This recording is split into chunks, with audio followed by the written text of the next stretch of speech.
दरम्यान आम्ही देखील ताज लँड्स एंडमध्ये जेवायला जातोय अशी माहिती ठाकरेंच्या शिवसेनेचे खासदार संजय राऊत यांनी दिली आहे. ते कोंडलेले नगरसेवक जे आहेत विकासासाठी त्यांना बाहेर काढा.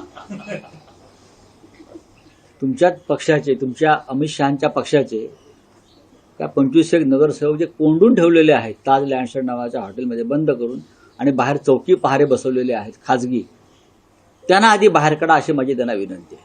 त्यांना मोकळं करा, त्यांना मोकळा श्वास घेऊ द्या या मुंबईमध्ये स्वतःच्या. राज्याचे मुख्यमंत्री म्हणून तुम्ही ताबडतोब पोलीस आयुक्तांना आदेश द्या बरं का. नाहीतर आज मी तिथे ताज लँडस्टँडमध्ये आम्ही जेवायला चाललेलो आहोत, तर आमच्यावर संशय घ्यायचे काहीतरी. दरम्यान संजय राऊतांच्या वक्तव्यावरती शिवसेना प्रवक्त्या शीतल म्हात्रेंनी ट्विट करत प्रतिक्रिया दिली आहे.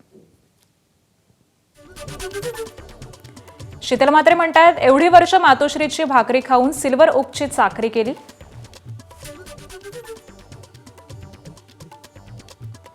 आता काकांनी चाकरी आणि मातोश्रीनं भाकरी बंद केली वाटतं.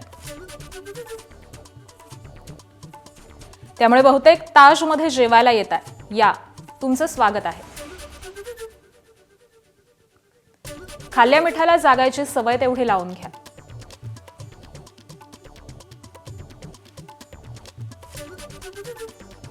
तर संजय राऊतांच्या खोचक अशा टोल्यावरती शीतल म्हात्रेंनी एक्सच्या माध्यमातून ही प्रतिक्रिया दिली आहे. एबीपी माझा, उघडा डोळे बघा नीट.